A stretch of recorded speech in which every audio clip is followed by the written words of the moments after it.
बिस्मिल्लाहिर्रहमानिर्रहीम, अस्सलाम वालेकुम। आप देख रहे हैं प्रोग्राम पब्लिक ओपिनियन और मैं हूं आपके साथ ज़रियाब इरफान। नज़र पाकिस्तान तहरीक इंसाफ ने 90 रोज़ा एहतजाजी तहरीक में आर करने का ऐलान तो कर दिया है, मगर ये आर या पार कैसे होगा ये बड़ा एक क्वेश्चन मार्क है, क्योंकि 90 रोज़ा एहतजाजी तहरीक के आगाज़ से ही PTI के अंदरूनी इख्तलाफात में भी शिद्दत आ गई है। सूबे पंजाब जहाँ से PTI को कारकुनान निकालने पर हमेशा से ही मुश्किलात होती थी, वहाँ की चीफ ऑर्गेनाइजर आलिया हमजा ही इस तहरीक से लाइल्म निकली। उन्होंने सवाल उठाया कि इमरान खान ने 5 अगस्त को तहरीक पीक पर ले जाने का कहा था, फिर ये 90 रोज का मंसूबा कहां से आया। आलिया हमजा को PTI के सेक्रेटरी इत्तलात शेख वकास अकरम ने हफ्ते के रोज लाहौर में होने वाले इजलास में शिरकत से मना किया था, जिसकी मुबैना ऑडियो भी लीक हुई और मंजर-ए-आम पर आई। इसलिए सवाल ये पैदा हो रहा है कि इन अंदरूनी इख्तलाफात के होते हुए 90 रोज में आर या पार कैसे होगा। सिर्फ यही नहीं, तहरीक इंसाफ की क़यादत के KP में सेनेट के इंतखाबात को लेकर भी तनकीद की जद में है, क्योंकि हफ्ते के रोज़ जिस फार्म हाउस पर PTI के अरकान असम्बली का इजलास हुआ है वो मिर्ज़ा आफरीदी का था, जिससे मुतालिक ये इत्तलात हैं कि तहरीक इंसाफ ने उन्हें सेनेट का टिकट दिया है। मालदार मिर्जा आफरीदी ने 9 मई के बाद तहरीक इंसाफ से राहें जुदा कर ली थी, आपको याद होगा, लेकिन अब वो PTI के प्लेटफॉर्म से सेनेटर बनने जा रहे हैं, जिसके बाद सवाल ये पैदा होता है कि आखिर वो रहनुमा जो 9 मई के बाद से पार्टी के लिए कुर्बानियां दे रहे हैं, उन्हें सेनेट की टिकट के लिए तरजीह क्यों नहीं दी जा रही। इसके अलावा सेनेट इंतखाबात और KP में हुकूमत की तब्दीली को लेकर हुक्मरान इत्तेहाद भी खासी मुतहर्रिक है। पाकिस्तान तहरीक इंसाफ की अरकान असम्बली ने दावा ये किया है कि उन्हें खरीदने के लिए पैसों की ऑफर की जा रही है। अब इसमें कितनी सदाकत है, न सिर्फ ये जानने की कोशिश करेंगे बल्कि मौलाना KP में गंडापुर को हटाने की ख्वाहिश जो रखते हैं, क्या वो पूरी होगी, इस पर भी प्रोग्राम के अगले हिस्से में चलकर बात होगी। और साथ ही साथ FC को वफाकी फोर्स का जो दर्जा दे दिया गया है, उसकी ज़रूरत हुकूमत वक्त को क्यों आन पहुंची, जल्दी किस बात की थी, कानून साजी के बजाय ऑर्डर जरिए ये तब्दीली करना क्या बेहतर है। इन तमाम टॉपिक्स पर मुझे ज्वाइन कर रहे हैं सीनियर सहाफ़ी तज्ज़ियाकार रिजवान रज़ी साहब, नबी चौधरी साहब, माजिद निज़ामी साहब और अनवर रज़ा भी मेरे साथ प्रोग्राम में शामिल गुफ्तगू होंगे। सबसे पहले बात करते हैं वीकेंड पे होने वाली इस प्रेस कॉन्फ्रेंस के हवाले से, जिसमें अलीमीन गंडापुर साहब ने अपने दीगर साथियों के हमरा 90 रोज़ एहतजाजी तहरीक का ऐलान किया और 90 दिन का अल्टीमेटम दिया। अच्छा, 1 बाय 1 में ज़रा चलूँगी इस सिचुएशन की तरफ, क्योंकि जो बानी PTI से मंसूब खबरें थी वो तो ये थी कि 5 अगस्त को ये तहरीक पीक पर होगी, कि जिस दिन उन्हें 2 साल हो जाएंगे जेल काटते हुए। रज़ी साहब, आप इसे आगाज़ कर लेती हूँ, मुझे इसकी मंतक समझनी है और मुझ समेत शायद बहुत सारे पाकिस्तान तहरीक इंसाफ के कारकुनान भी होंगे कि उन्हें भी नहीं समझ आ रहा होगा कि अलीमीन ने 90 रोज़ का टाइम क्यों दे दिया। आपने मुझसे पूछा? जी रिजवान। अच्छा, देखिए, बात ये है कि ये हमें क्या उनकी पार्टी के अंदर समझ नहीं आ रहा, और आलिया हमजा साहिबा ने जिस तरह से नज़रअंदाज किए जाने पे एहतजाज किया और ख़ास तौर पे सलमान अकरम राजा साहब के बारे में कहा कि जी उन्होंने मेरी ऐसी मसरूफियात का जवाज़ बनाया है जिसका मुझे भी नहीं पता, इल्म नहीं था, मुझे भी इल्म नहीं है। और उन्होंने ये भी कहा कि अगर हमें तो 5 अगस्त को तहरीक लॉन्च करनी थी तो ये 90 दिन का किसने फैसला कर दिया। और ये 90 लॉन्च करनी थी या पीक पे ले जानी थी? मेरा ख्याल लॉन्च ही करनी थी, लेकिन ये 90 दिन का किसने उसके ऊपर ले गए हैं, या 90 दिन का फैसला कब हुआ और कहाँ पे हुआ। और ज़ाहिर है वो चीफ ऑर्गेनाइजर हैं पंजाब की और उनका पूछना बनता है। अच्छा, फिर इसके बाद जो उनसे मुखातब होकर वकास अकरम साहब ने कोई ऑडियो मैसेजेस थे, वो ऑडियो मैसेज भी लीक हो गए और वो ऐसे महसूस हुआ जैसे विद इन पार्टी कोई फाइट है। और जब उन्होंने सलमान अकरम राजा साहब के कंडक्ट के ऊपर एतराज़ उठाया तो उनके ऊपर एतराज़ उठवा दिया गया सेंट्रल इंफॉर्मेशन सेक्रेटरी की तरफ से। तो देखिए, मुझे तो ये लग रहा है कि ये जो लिस्ट आजकल घूम रही है, खैर वो सेनेट के इलेक्शन में दूसरे टॉपिक में जाते हैं, लेकिन इस वक्त सूरत हाल बज़ाहिर ये है कि जो एक मरकज़ी कुव्वत होती है, अगर बानी PTI जेल में ना होते, बाहर होते, तो वो मरकज़ी कुव्वत होते, लेकिन वो लैक कर रही है। जो सेंटर ऑफ ग्रेविटी है पार्टी के अंदर, वो किसी एक शख्सियत को सारे मानने के लिए तैयार नहीं है। अलीमा खानम साहिबा कुछ और फरमाती हैं और जो है वो अली अमीन गंडापुर साहब कुछ और फरमाते हैं, हत्ता कि बैरिस्टर गौहर कुछ और बात करते हैं, और बैरिस्टर गौहर साहब कुछ और बात करते हैं। वो जो सेंटर ऑफ ग्रेविटी होना चाहिए वो नहीं नजर आता। और जिन लोगों ने बानी पीटीआई से मुलाकातों को महदूद किया है या उस पर गैर एलानिया पाबंदी लगाई है, बज़ाहिर इससे तो लगता है कि वो अपने मकासद के अंदर कामयाब हैं। ठीक है, अब नबी चौधरी साहब बहुत शुक्रिया आपके वक्त के लिए। नबी साहब, किस तरीके से फिर ये पाकिस्तान तहरीक इंसाफ इस तहरीक को कामयाब बनाएगी जब उनके अपने अंदर इस हद तक इख्तलाफात मौजूद हैं कि कब कहाँ पर क्या करना है और क्या होना है? क्योंकि वर्कर्स एक्सपेक्ट कर रहे थे और हम भी प्रेस कॉन्फ्रेंस एक्सपेक्टेशंस तो ये थी कि शायद कुछ बताया जाएगा कि रोड मैप क्या होगा, क्या करने जा रहे हैं, लेकिन वर्कर्स को तो इन्होंने मायूस किया सो किया। जो हम लोग हैं, जर्नलिज्म पढ़ने वाले लोग, समझने वाले लोग, टॉक शोज करने वाले लोग, वो भी कंफ्यूज थे कि ये बात क्या कर रहे हैं और कर रहे हैं, ये क्या निकले थे। बहुत शुक्रिया। देखें, सबसे पहले तो ये चीज़ याद रखें कि पीटीआई के बानी उनको अगर 9 मई के मुकदमात में भी सजा हो जाए तो उनकी हत्तुल मकदूर कोशिश यही होगी कि केपीके हुकूमत ना जाए। ठीक, एक वो सहारा बना हुआ है और वही एक ऐसा उनके पास एक किला रह गया है जी, हाँ, जिसके जरिए एक रास्ता भी है वो, जिसके जरिए एक दरवाजा, जिसके जरिए वो एस्टेब्लिशमेंट के साथ बातचीत करते रहते हैं बिलवास्ता। हाँ। बराह रास्त वाला इम्कान कोई नहीं है। हाँ। वो डीजी ISPR हों या हुकूमत के वज़रा हों, वो बार बार कह चुके हैं जी जिसने बात करनी है हुकूमत से कर ले आके, और ये चीज़ उसमें नहीं होगी। कुछ डेरोगेटरी रिमार्क्स भी दे देते हैं, लेकिन मामला इस तरह से चल रहा है। सर, लेकिन यहाँ पर हुकूमत के अंदर भी थोड़े से इख्तलाफात पाए जाते हैं ना। राना साहब कहते हैं अदालतों से रिलीफ मिलना है, सिद्दीकी साहब कहते हैं कि उनके रवैये पर मुनहसर करता है। तो अगर PTI में इख्तलाफात है तो यहाँ पर भी नजरियात का इख्तलाफ मौजूद है? नहीं, यहाँ पर इख्तलाफ नहीं है। हाँ। यहाँ हिकमत अमली है। यहाँ वो ये कहते हैं कि वो कहते हैं मैं मुज़ाकरात के लिए तैयार होता हूँ। उन्होंने कहा अच्छा जी आप तैयार तो हो गए हैं, रिलीफ आपको अदालतों से मिलेगा, बात आपकी सुन लेते हैं।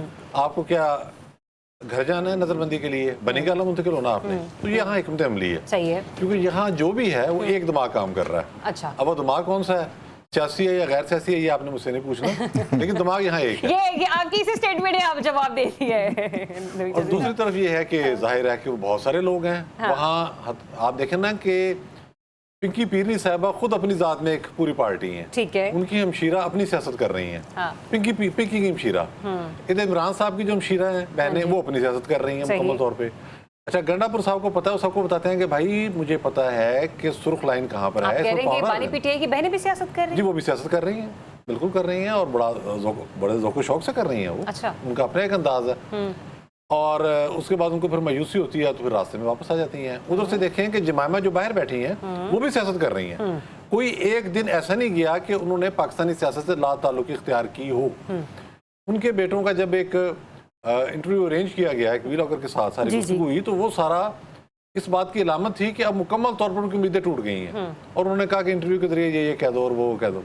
बाद में ये ऐलान कर दिया कि जी बेटे उनके। चलिए, अगर आप इस तरफ आए गए गुफ्तगू में, तो अभी अब तो बाकायदा तौर पर रऊफ हसन साहब हो गए, नईम हैदर पंजोता हो गए, सलमान अकरम राजा हो गए, वो तो ये बार बार बात करते हुए नजर आ रहे हैं कि कासिम और सुलेमान भी तहरीक का हिस्सा बनेंगे। अगर वो इस तहरीक का हिस्सा बन जाते हैं नबी चौधरी साहब, क्योंकि जो मौजूदा क़यादत है उससे तो फिलहाल कोई उम्मीदें अपने पार्टी वर्करों को भी नजर नहीं आ रही, तो आपको लगता है ये तहरीक जोर पकड़ेगी और नतीजा कौन साबित होगी? देखिए, ये फ्रस्ट्रेशन की अलामत है। अच्छा। कि वो आएंगे या हिस्सा बनेंगे, वो बरतानवी शहरी हैं।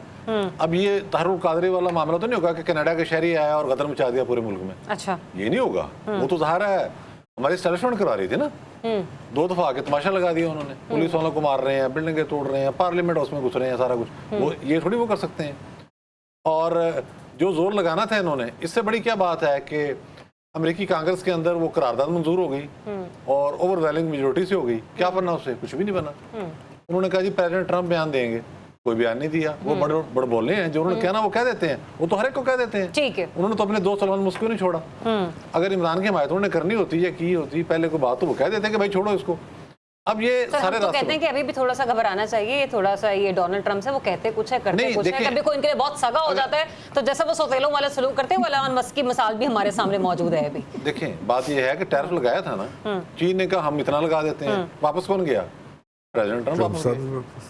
50% पे उनकी सुबकी भी हुई है ना। एलन मस्क के साथ लड़ाई हुई तो उन्होंने कहा मैं तो उसको बड़ा प्यार करता हूँ, फिर पैचअप हुआ, अब उन्होंने एक पार्टी भी बना ली। ठीक है, मतलब कहीं ना कहीं से जवाब आ जाता है। तो पाकिस्तान की जो पोजीशन है वहाँ इमरान खान अमेरिका में या व्हाइट हाउस में ज़ेरे बहस नहीं है। हाँ, प्रेशर टूल के तौर पर अगर वो कभी करना चाहें कोई बात, तो एक बयान दे सकते हैं। कोई अमरीकी अहदेदार। ठीक है, तो सर तो वो भी नजर नहीं आ रहा। सही। सलमान और कासिम की जो बात है, इस बात की अलामत है कि सारे हरबे नाकाम हो गए। ठीक है, पॉइंट आपका आ गया। माजिद निज़ामी साहब भी हमारे साथ मौजूद है। माजिद निज़ामी साहब, 90 रोज की तहरीक का ऐलान, फिर आर या पार, और ऊपर से ये भी कह देना कि अगर ऐसा नहीं हुआ तो मैं सियासत छोड़ दूंगा। फिर जब किसी सहाफी ने उनसे सवाल किया कि ये अल्टीमेटम, ये टाइम आपने किसको दिया है, तो अली अमीन आगे से कहते हैं कि मैंने खुद अपनी जात को दिया है। मतलब ये समझ नहीं आ रही अली अमीन क्या कहना चाह रहे थे, क्या करना चाह रहे थे। तो आलिया हमजा के सवाल हो या दीगर और ऐसे वर्कर्स के जो कि क्या कहते हैं ग्राउंड पर चलकर तहरीक के लिए जो है ना घर घर जाते हैं, तो उनके तो सवाल दुरुस्त हैं, फिर अपनी जगह जायज हैं कि किस किस्म की हिकमत अमली, कौन सा लाए हमल, भाई करना क्या है।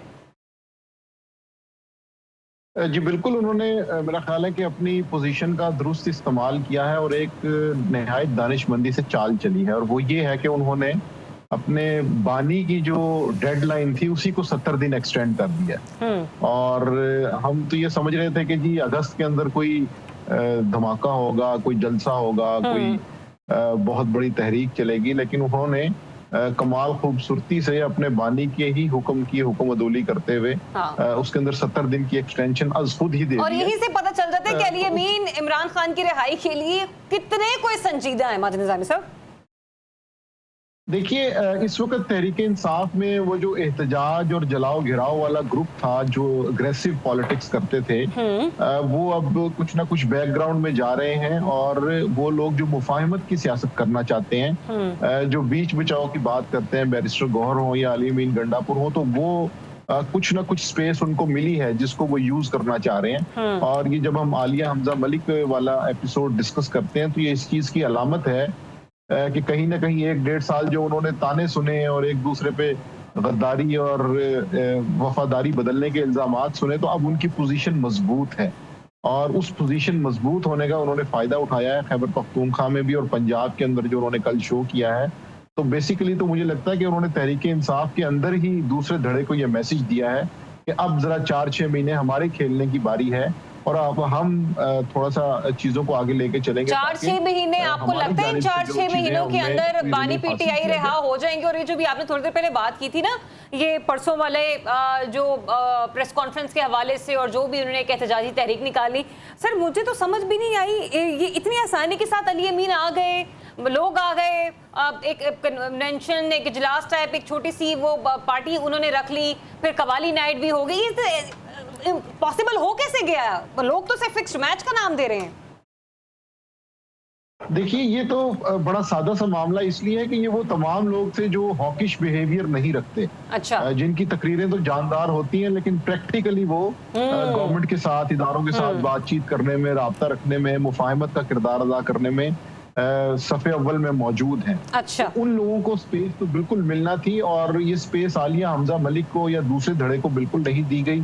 ये स्पेस इनके पास मौजूद है और उसमें इजाफा हुआ है, जिससे ये बात पता चलती है कि अगर ये लोग कहीं पे कोई बातचीत करना चाहें या अपनी स्पेस विद इन पार्टी बनाना चाहें, तो इस वक्त इनकी स्ट्रॉन्ग फुटिंग है।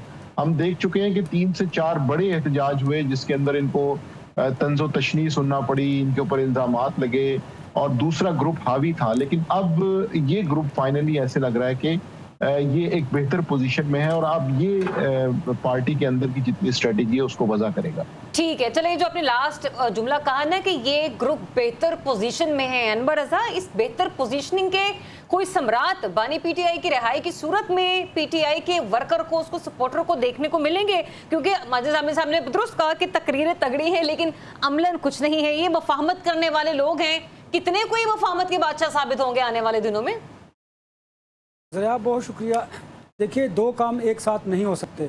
इस वक्त अगर कोई तहरीक में जान डाल सकते हैं और तहरीक को लेकर चल सकते हैं तो वो अली अमीन गंडापुर है। अच्छा। लेकिन वो किस सूरत मुमकिन है कि जब वो अपनी वजारत आला से इस्तीफा दें और सिर्फ KPK के सदर की हैसियत में वो बाहर निकले, ये मुमकिन नहीं है। अच्छा। क्योंकि वो ऐसा नहीं करेंगे। आपने देखा, इसलिए उन्होंने जो पंजाब की लीडरशिप थी उनका जो, और बानी पीटीआई का जो 5 अगस्त का स्टेटमेंट था उसके बरक्स उन्होंने 90 डेज दे दिए। हाँ। अब एक और बात बड़ी काबिल गौर है, इस वक्त जो मौलाना फजल रहमान के खिलाफ बात करता है पाकिस्तान तहरीक इंसाफ का कोई भी रहनुमा, तो वो मौलाना फजल रहमान को टारगेट नहीं कर रहा, वो एक्चुअली इस तहरीक को और पाकिस्तान तहरीक इंसाफ को नुकसान पहुंचा रहा है। अगर पाकिस्तान तहरीक इंसाफ चाहती है कि उसकी तहरीक कामयाब हो तो वो तभी मुमकिन है जब मौलाना फजल रहमान उनके साथ होंगे। और मौलाना फजल रहमान उनके साथ क्यों कर हों कि जबकि हर कोई उठता है और मौलाना फजल रहमान को पर तनकीद करता है। ये इसलिए की जाती है कि ताकि केपीके की जो गवर्नमेंट है वो कायम रहे और इसी तरह खेल खेला जाए। ये मैच फिक्स है और आप देखेंगी कि इसी तरह आपको आने वाले दिनों में मालूम होगा।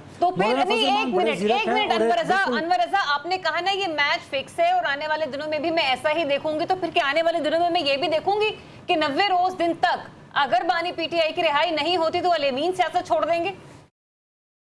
देखिए, ना तो 90 रोज में बानी पीटीआई की रिहाई होगी और ना ही अली अमीन गंडापुर जो हैं वो सियासत छोड़ेंगे। वो वजारत आला के ओहदे पर बराजमान रहेंगे। हाँ, मौलाना फजल रहमान की वजह से उनको प्रेशराइज जरूर किया जाएगा। एक बात याद रखिए कि जब केपीके में तब्दीली आएगी, ताकतवर हल्के जब चाहेंगे और मौजूदा हुकूमत पैसे लगाएगी तो फिर मौलाना फजल रहमान को जादू वहाँ पर कर सकते हैं केपी के अंदर, वो जब जरूरत होगी। लेकिन मैंने आपको याद होगा कहा था कि जब अली अमीन गंडापुर इतना स्मार्टली प्ले कर रहे हैं और जो काम शायद मौलाना फजल रहमान साहब करे और एक्सपोज हों या कोई और करे हुकूमत में आकर एक्सपोज हो, तो वो बेहतर नहीं अली अमीन गंडापुर कर रहे हैं। वो ना तो तहरीक को कामयाब होने दे रहे हैं और मुज़ाकरात की आड़ में अपने मामलात उन्होंने ठीक रखे हुए हैं। जब तक वो इस ओहदे से रिजाइन नहीं करेंगे वजारत आला के, उस वक्त तक ये तहरीक कामयाब नहीं होगी। उसमें सलमान आ जाए, कासिम आ जाए, देखिए वो बरतानवी शहरी हैं, वो पाकिस्तान में आकर अगर लॉ एंड ऑर्डर की सूरत बनाएंगे, जो कि गवर्नमेंट कहती है कि बनाएंगे, पहले से राना सनाउल्लाह ने कहना शुरू कर दिया, तो इसका मतलब ये है कि लॉ एंड ऑर्डर की सूरत को बहाना बनाकर इस तहरीक का कला कमा कर दिया जाएगा। ये तहरीक कामयाब हो ही नहीं सकती। उसका रीज़न क्या है? मौलाना देखिए ना, अली अमीन गंडापुर एक अलग लाइन पर चल रहे हैं। आलिया हमजा को अभी तक पार्टी के लोगों ने एक्सेप्ट ही नहीं किया। आप देख लीजिए चीफ ऑर्गेनाइजर का जो ओहदा है उसका नोटिफिकेशन का इजरा भी ताहाल नहीं हो सका है अब तक। जरा आप देखिए ना, ये वो भी नहीं हो सका। और देखें, जब तक इस तहरीक में जहाँ मैंने आपको बताया ना कि जब आपके लोग खुद इस्टेब्लिशमेंट के साथ मिले होंगे तो तहरीक कैसे कामयाब होगी? तहरीक की कामयाबी नहीं बल्कि ये नाकामी का एक सिरा अली अमीन गंडापुर का सर जाता है कि वो तो बिल्कुल अपने मामलात उन्होंने ठीक रखे हुए हैं और पार्टी के अंदर भी वो ऐसी बात कर देते हैं कि जिसको एक्सेप्ट करना पड़ता है पार्टी राउंड मानो। उन्होंने स्टेटमेंट दे दिया। देखिए ना, पाकिस्तान तहरीक इंसाफ में इस वक्त सबसे ज्यादा जो बेहतर पोजीशन है वो अली अमीन गंडापुर की है। वो वजीर आला है केपीके के और केपीके से ही मूवमेंट चल सकती है। लेकिन दूसरी बात यह है कि ये तहरीक ना कामयाब होगी, ना बानी पीटीआई रिहा होंगे। इस हवाले से एस्टेब्लिशमेंट ने दो टोक मौक़िफ़ इख्तियार किया कि बात करनी है तो जाके आप गवर्नमेंट से कीजिए और जीरो टॉलरेंस है बानी पीटीआई के हवाले से। और इस हवाले से एक और बात भी सुन लीजिए कि सोशल मीडिया पर भी जो रियासत मुखालिफ एजेंडा होगा उसको भी टॉलरेट नहीं किया जाएगा। आप आने वाले दिनों में भी देखेंगी कि बहुत ज़्यादा अहम जो ओहदे हैं उन पर जो ताकतवर लोग हैं वो विराजमान होंगे, उनको उनकी तकरीयाँ की जाएंगी। लिहाजा अब इस मौजूदा सेटअप में जो आपकी गवर्नमेंट है फेडरल की वो बड़ी मजबूत है और पंजाब बाकी जो सूबाई हुकूमतें हैं वो आपके सामने है। अली अमीन गंडापुर बहुत ज्यादा आसान काम कर रहे हैं एस्टेब्लिशमेंट का, उस वजह से जो फेडरल की गवर्नमेंट है वो भी बहुत ज्यादा मजबूत है। अनवर साहब, पॉइंट आपका आ गया और मैं अपने नाज़रीन को ये कहते चलूँ कि प्रोग्रेस सेगमेंट में जो हम ये सवाल का जवाब तलाश करने की कोशिश कर रहे थे ना कि क्या लाए हैं अमल, कौन से हिकमत अमली अली अमीन गंडापुर करने क्या आए थे, इसको चलकर प्रोग्राम के सेकंड सेगमेंट में डिस्कस करेंगे कि क्या वो यहाँ पर जो आए थे वो किसी को सेनेट की टिकट दिलवाने के लिए, उस टिकट के ऊपर जितवाने के लिए यहाँ पर आए थे। बात करेंगे एक ब्रेक के बाद। Stay tuned. Welcome back once again. नाज़रीन, केपीके में सेनेट इलेक्शन के लिए 11 नशिस्तों पर पोलिंग होनी है और इस पोलिंग के लिए 21 जुलाई का इंतखाब किया गया है। लेकिन इसके साथ ही साथ जहां पर यह जानना इंपॉर्टेंट है कि केपी से पीटीआई कितनी सीटें निकालेगी और बाकियों के हिस्से में क्या क्या आता है, वहीं पर यह जानना भी बहुत ज़रूरी है कि ये जो अभी अली अमीन गंडापुर साहब 2 रोज़ पहले पंजाब लाहौर आए थे, उन्होंने क्या वजह है कि 9 मई के बाद राहें जुदा करने वाले मिर्ज़ा आफरीदी साहब के फार्म हाउस को मुंतखब किया पार्लिमानी पार्टी के इजलास के लिए। नवीद चौधरी साहब, अफवाहें तो यही है कि शायद उनको सेनेट का टिकट दिया जाएगा, आप तक भी इत्तला थी? जी, बिल्कुल यही इत्तला थी। देखिए, ये मिर्ज़ा अफरीदी साहब जो हैं ये बहुत दौलतमंद शख्स हैं और इनके कज़न जो हैं जवेद अफरीदी साहब, उनकी भी अपनी एक पहुंच है और वो भी गंडापुर वाली पहुंच है। यानी कि सिर्फ पीटीआई के अंदर नहीं है बल्कि पीएमएलएन में भी गैर मुख्तदर दोनों वहाँ उनका शरफ़े कबूलियत है उनका। तो ये सारा मामला इस हवाले से चल रहा है। वो फंडिंग करते हैं और किसी सहाफ़ी की जानिब से ये सवाल कर देना कि जी 9 मई की मजम्मत की हो, तो बहुत सारे लोगों ने की थी। हाँ जी, आगे आते रहे जाते रहे पीछे और इस तरह से मामला होता रहा। तो ये जो पैसे का गेम है, ये जो सिफारिशें हैं, ये जिस तरह से एक जो कार्टल्स हर पार्टी के अंदर मूव करते हैं, किसी न किसी अंदाज में, एक कजन इधर है, एक कजन उधर है, एक कजन उधर है, फैमिली का कोई बंदा इस तरह, तो ये सारा सिस्टम चलता है। तो सर सिर्फ टिकट देना ही मकसूद है या उस टिकट पर जितवाना उससे ज्यादा बड़ा मामला है? देखें, अगर उनको टिकट मिल जाता है, जिसके इम्कानात भी हैं, तो फिर जितवाने के लिए उनको सारे स्टेक होल्डर मिलकर मेहनत करेंगे। बिल्कुल वैसे ही जैसे मोहसिन नकवी को जितवाया गया था और फैसल वावड़ा को। मैंने सुना नहीं। आपने नहीं सुना? अच्छा माहदी निज़ामी साहब, अगर आपने ये गुफ्तगू और ये दो अल्फाज को सुन रखा हो तो मुझे जरा बताएगा आपका तज्जिया क्या कहता है कि सिर्फ टिकट देना ही मकसूद है या फिर टिकट पर जितवाना भी उतना ही बहुत जरूरी है इनके लिए? जी बिल्कुल, ये मामला इसलिए इम्पोर्टेंट है कि खैबर पख्तूनख्वा असम्बली का जो स्कोर कार्ड है उसके अंदर तकरीबन जनरल नशिस्त के ऊपर 19-20 MPAs के लगभग अगर आपके पास MPAs हों तो आप सेनेटर मुंतखब हो सकते हैं। तो इस सिचुएशन के अंदर अगर तहरीक इंसाफ इनको टिकट दे देती है और कुछ MPAs अलॉट कर देती है तो उनको मेक श्योर करना इनके लिए बिल्कुल मुमकिन होगा। उसकी वजह ये कि ये एक स्ट्रॉन्ग पॉलिटिकल बैकग्राउंड से इनका ताल्लुक है। इनके कजन जो हैं वो केयर टेकर CM रह चुके हैं खैबर पख्तूनख्वा के। बाकी तमाम इनके जो भाई हैं या कजन्स हैं वो एक्टिवली पॉलिटिक्स में मौजूद हैं। तो इनके लिए 20 MPAs को मैनेज करना कोई इतना मुश्किल काम नहीं होगा। और दूसरी बात ये कि ये चूंकि एक दफा पहले भी फाटा से सेनेट में आ चुके हैं, डिप्टी चेयरमैन सेनेट रह चुके हैं, मुस्लिम लीग नून में आए, फिर वहां से फौरन ही तहरीक इंसाफ में चले गए, तो गैर सियासी हलकों के साथ भी इनके मामलात जो है वो बेहतरीन हैं। तो इसलिए मुझे नहीं लगता कि इनके लिए कोई इस सारे मसले के अंदर कोई मुश्किल हो सकती है।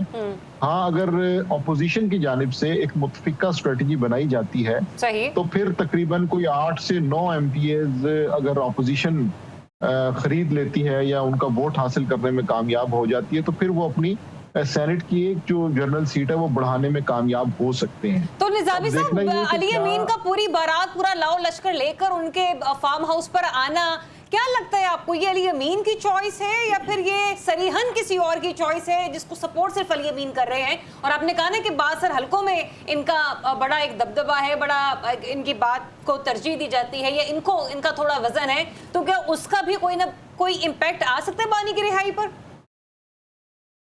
देखिए, मेरा ख्याल है इसका बानी की रिहाई से तो दूर दूर तक कोई लेना देना नहीं है। ठीक है। उसकी वजह ये कि जब इनके कजन मंजूर आफरीदी केयर टेकर CM बने थे खैबर पख्तूनख्वा के, तो उनका नाम फ्लोट किया गया और तहरीक इंसाफ, जमीयत उलमाए इस्लाम, मुस्लिम लीग नून, तमाम जमातों ने उनको पर इत्तफाक कर लिया और किसी ने एक भी एतराज नहीं किया। और तो ये वो फैमिली है, तो इसलिए इनको अपना रास्ता बनाना बखूबी आता है।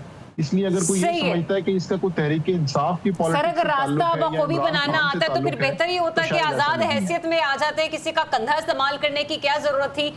मुझे ये बताइएगा अनवर रजा, खबरें जो आई ECP के मुताबिक उसमें तो मुराद सईद का नाम भी जो है वो KPK की तरफ से शामिल है, लेकिन कुछ जराए ये भी रिपोर्ट कर रहे हैं कि अली अमीन ने मुराद सईद का नाम ड्रॉप कर दिया है, और ना सिर्फ उनका नाम बल्कि उनके मुतबादिल जो नाम था बानी PTI की तरफ से अजहर मशवानी का, उन्हें भी ड्रॉप किया गया है।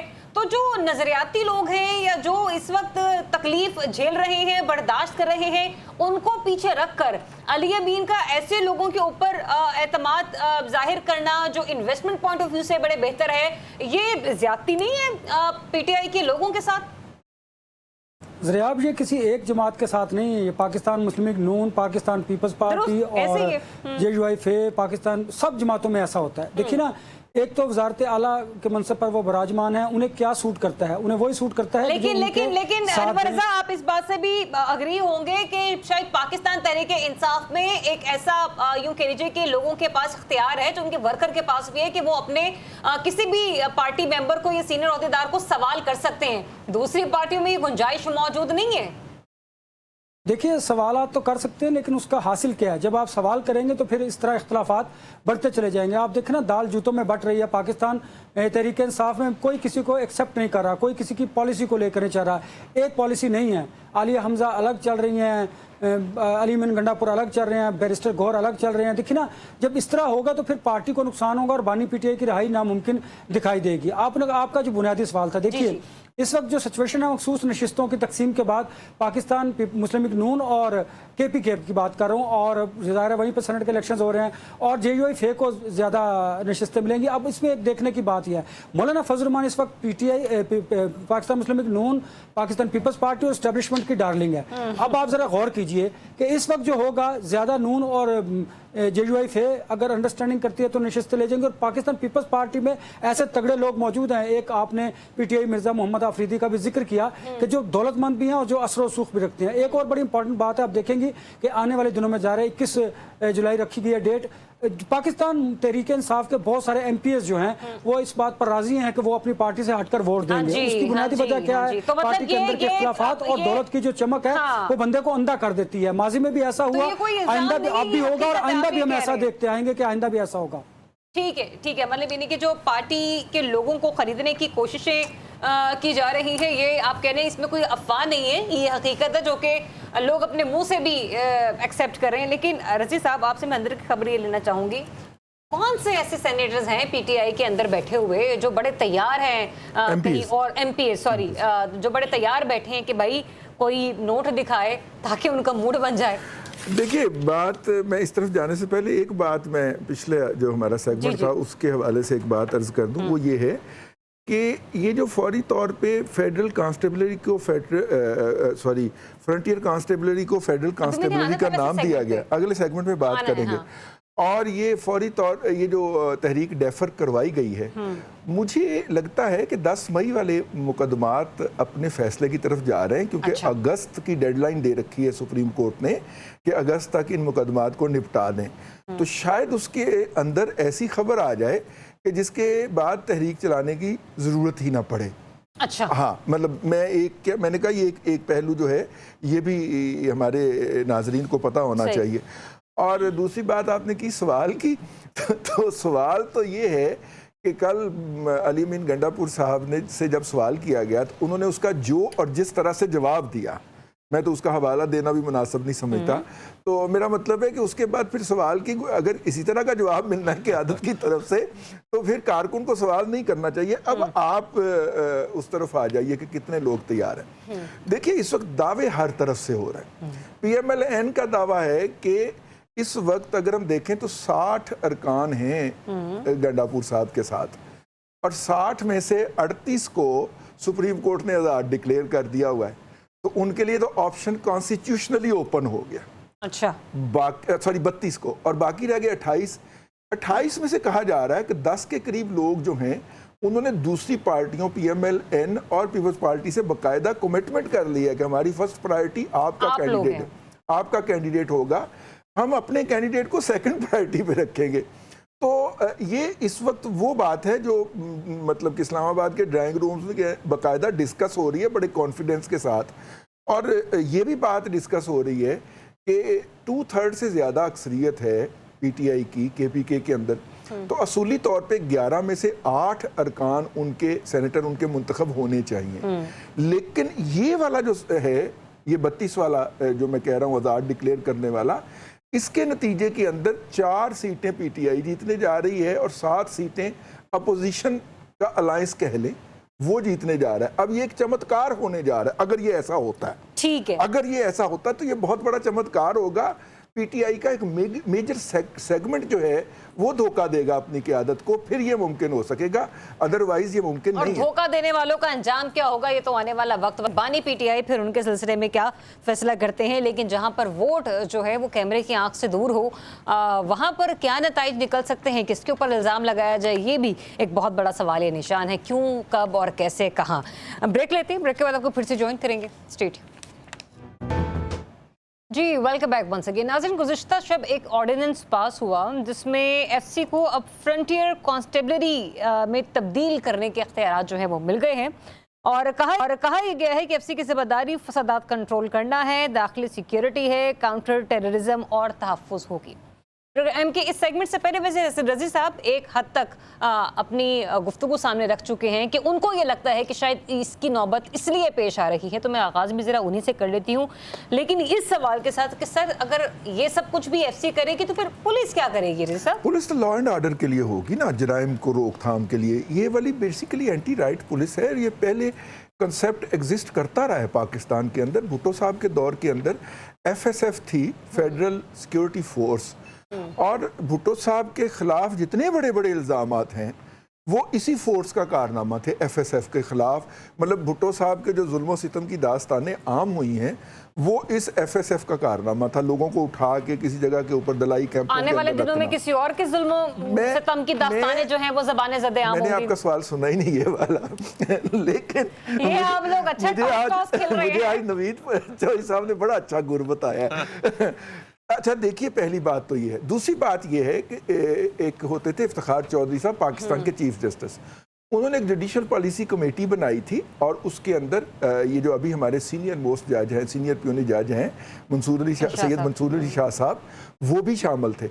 और इन्होंने ये पॉलिसी दी थी कि आइंदा जुडिशल ऑफिसर जो हैं वो रिटर्निंग ऑफिसर के लिए नहीं दिए जाएंगे, और फिर जो है इलेक्शन कमीशन को एडमिनिस्ट्रेशन से लेने पड़े थे।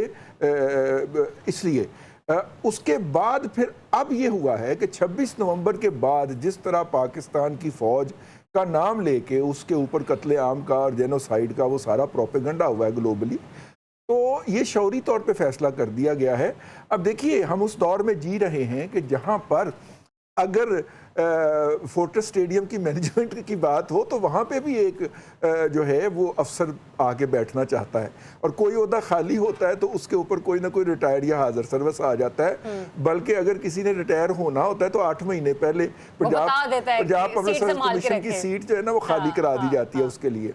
तो यहाँ पे क्यों नहीं वो आ रहे? अब सोचने की बात है कि इसको पुलिस सर्विस ऑफ पाकिस्तान के लिए क्यों छोड़ दिया गया है, क्योंकि वो इससे बिल्कुल अपने आप को अलूफ करना चाह रहे हैं। क्योंकि अगर ऊपर भी कोई मेजर जनरल साहब या लेफ्टिनेंट जनरल रिटायर्ड साहब बैठे होंगे तो मतलब कि उसका गुस्सा जो है मुजाहिरीन का या मुखालफिन का वो फिर पुलिस की फौज की तरफ डाइवर्ट होगा।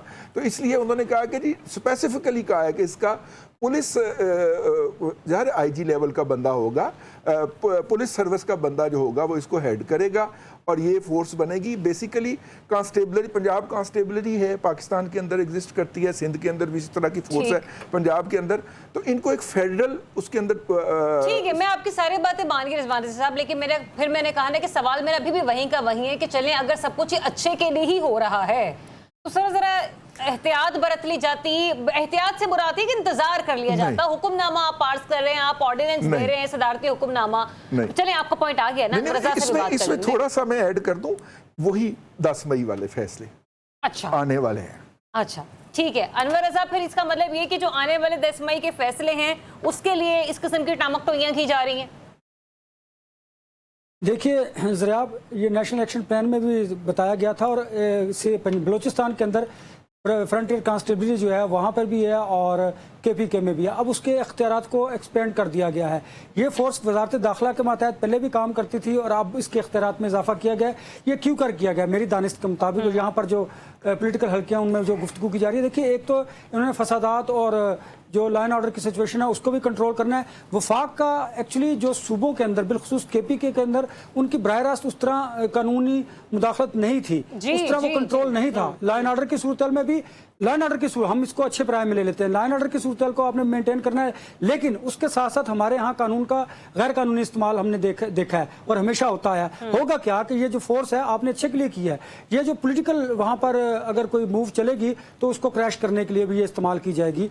मुमकिन है की जा सकती है और आने वाले दिनों में आप ऐसा देखेंगी, मुमकिन है ऐसा हो सकता है। लाइन ऑर्डर तो अपनी जगह पर मौजूद, लेकिन देखिए जो आप जुल्फ़िकार भुट्टो के दौर की बात कर रही हैं, वो भी फोर्स बनी थी फेडरल के ज़ेरे मातहत ज़ेरे निगरानी, फिर वो ख़त्म होगी। अब ये फोर्स देखिए ना, आपको लगता यह है कि इस वक्त मौजूदा सूरत में ये सेटअप बड़ा अच्छा लग रहा है, लेकिन जब वक्त गुजरता है और आप वक्त गुजरने के साथ साथ फिर आपको एहसास होता है कि शायद आपका ये एक फैसला जो था ये सूबों और वफाक के दरमियान खलीज ना पैदा कर दे, लिहाजा सोच समझ के इकदाम करने की जरूरत थी। और अगर ये इकदाम था भी तो आपको पार्लियामेंट के अंदर जाना चाहिए था, ऑर्डिनेंस के जरिए इसके इख्तियारात को नहीं बढ़ाने की जरूरत थी, ताकि एक गुडविल जेस्चर होता और तमाम पॉलिटिकल पार्टीज जो थी पार्लियामान के अंदर मौजूद हैं, अच्छा जेस्चर जाता, सबकी राय ले ली जाती और इस पर तनकीद ना की जाती। लेकिन मुझे लगता यह है कि ये शायद वहां पर सूबों के अंदर अपना वफाक के जो इख्तियारात हैं उसको इम्प्लीमेंट करवाने के लिए और अपना तसल्लुत कायम रखने के लिए शायद ये फोर्स कायम की गई, उसके इख्तियारात दिए गए हैं। सूबों के अंदर या बिलखुसूस सूबा खैबर पख्तूनख्वा?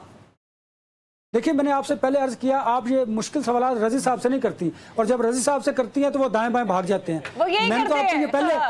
मैंने तो आपको ये पहले कह दिया, पहले बता दिया कि मुमकिन है सियासी जो आपकी तहरीक होगी उसको क्रैश करने के लिए भी इस्तेमाल की जा सकती है। आपकी तस्वीर को मैं मजीद और आसान करके लेके जाती हूँ जरा निजामी साहब के पास, उनको भी थोड़ी सी मुश्किल में डालते हैं। निजामी साहब, मुझे ये बताइएगा, अनवर रजा ये कह रहे हैं कि सूबों और वफाक के दरमियान इस फैसले से खलीज पैदा होगी और मजीद फासला बढ़ेगा, ये आपको लगता है कि सूबों और वफाक का मामला है? अगर फ्रंटियर फोर्स जो है वो सामने आती है, लोगों को रोकने की कोशिश करती है, एहतजाज करने नहीं देती, या फिर एक बार से हम ये देखेंगे कि लोगों के दरमियान और हमारी मुक़तदरा, हमारी एस्टेब्लिशमेंट के दरमियान फिर से खलीज बढ़ सकती है इसकी? मेरा ख्याल है कि इसको पॉलिटिकल लेंस से देखने की बजाय अगर टेक्निकली देखा जाए तो मैं तो इसे एक ब्लंडर समझता हूँ। उसकी वजह यह है कि एफसी की कॉम्पोजिशन बड़ी पेचीदा है। एबटाबाद से लेकर वजीरिस्तान तक तमाम खैबर पख्तूनख्वा के कबीलों की, उनके सब कबाइल की, जिनको हम खेल कहते हैं, उनकी इसके अंदर नुमाइंदगी है, उनका कोटा है। बाकायदा तनोली से लेकर नीचे कुंडी कबाइल तक जितने भी कबाइल हैं उनकी कोटे की बुनियाद पे इस फोर्स के अंदर भर्तियां होती हैं। अब ऐसा कौन सा सेटअप बनाया जाएगा कि जिसकी बुनियाद पे उस स्ट्रक्चर को एक्सटेंड किया जाएगा, इसके बारे में अभी तक कानून खामोश है। और दूसरी बात यह कि एफसी को जो लोग जानते हैं, उसका स्ट्रक्चर देखते हैं, एफसी में इतनी कैपेसिटी बिल्डिंग नहीं है कि वो मुजाहिरों को रोक सके और वो एंटी राइट। अच्छा माजिद निजामी साहब, मुझे एक थोड़ी सी, मेरी आसानी के लिए भी थोड़ी सी मैं आपकी तवज्जो चाहूंगी, मुझे ये बताइएगा, सिक्योरिटी है। और निजामी साहब सवाल ले लीजिए, मुझे मेरी थोड़ी आसानी के लिए, मुझे मेरी भी रहनुमाई करें इस सिलसिले में कि ये जो एफसी की जिम्मेदारी है फसादात कंट्रोल करना, दाखिली सिक्योरिटी, काउंटर टेररिज्म और तहफ़्फ़ुज़, सर ये रोजमर्रा के उसमें मामूल पर काम करेगी या जब जब किसी कोई इवेंट्स होंगे या कोई एहतजाज की कॉल होगी तब तब इस दस्ते को उतारा जाएगा? इस सिलसिले में आप क्या रहनुमाई करेंगे हमारी? मेरा तो ख्याल है कि इस वक्त एफसी की जो कैपेसिटी है वो इनमें से कोई भी काम करने की सलाहियत नहीं रखती। मैक्सिमम वो वीवीआईपीज को प्रोटोकॉल देने के लिए या गवर्नमेंट इंस्टॉलेशंस की हिफाजत का काम कर सकती है।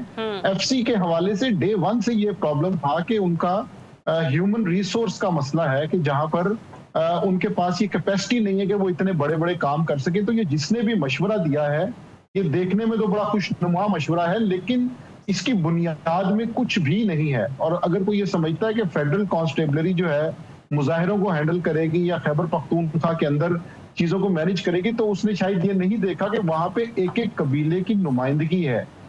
उगी मानसेरा से लेकर जो चित्राल है, फिर पिशावर है, फिर नीचे डेरा इस्माइल खान टांक तक हर कबीले के लोग उसके अंदर कोटे के हिसाब से मौजूद हैं और उनकी इतनी कैपेसिटी नहीं है कि वो खैबर पख्तूनख्वा के अंदर या इस्लामाबाद के अंदर इस तरह का काम कर सकें।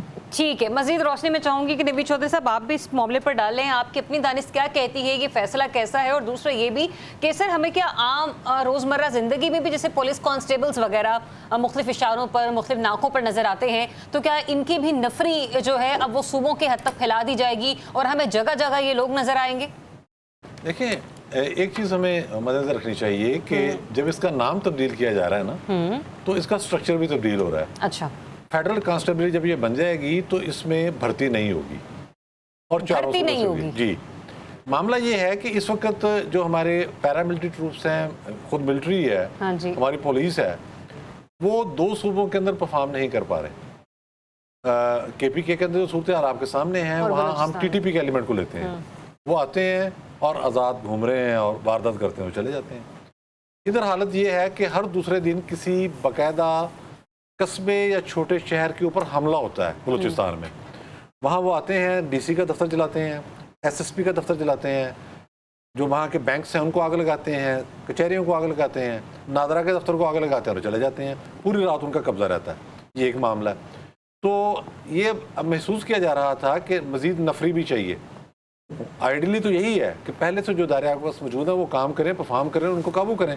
अगर वो नहीं कर पा रहे तो ये फोर्स नहीं। तो रवि चौधरी साहब, ये हुकूमत हर सही काम को भी गलत तरीके से क्यों करना चाहती है?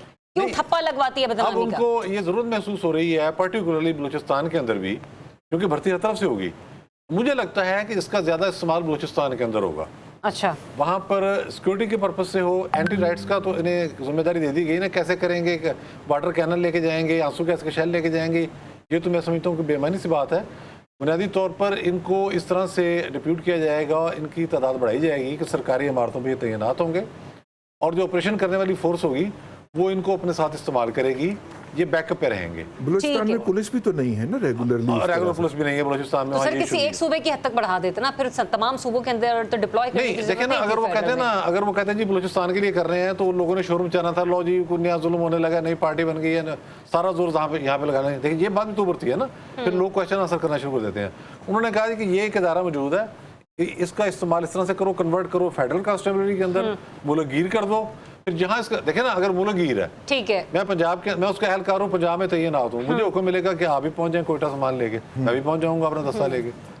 पहले तो ये था ना कि सीपैक की हिफाजत एक डिव करेगी, ठीक है, अब ये सीपैक के भी जो रास्ते होंगे वहां पर भी उनको तैनात किया जाएगा। चलें ठीक है, पॉइंट आपका आगे, आप ही कह रही है किसी अच्छे के लिए किया जा रहा है, लेकिन तो आने वाला वक्त ही बता हुकूमत इस हथियार को किस अंदाज में और किसके लिए इस्तेमाल करना चाह रही है। दो ओपिनियंस है यहाँ पे। रिजामी साहब इससे ब्लंडर कह रहे हैं, अनवर रज़ा साहब इसे इत्तफा कर रहे हैं, जो अभी रिजी साहब ने बात की कि जो 22 मई के बाद के आने वाले फैसले हैं उसको काउंटर करने के लिए, और रवि चौधरी साहब इसको किसी दूसरे रुख में देख रहे हैं कि शायद जो अमन आमा की सूरत हाल है उसके लिए इसका इस्तेमाल किया जा रहा है। लेकिन मेरा सवाल फिर वहीं का वहीं है कि अगर अच्छा काम भी कर रहे हैं तो उसके ऊपर बदनामी का ठप्पा क्यों लगा रही है ये हुकूमत? इजाज़त दीजिए, अपना बहुत सा ख्याल रखिए। अल्लाह हाफिज़।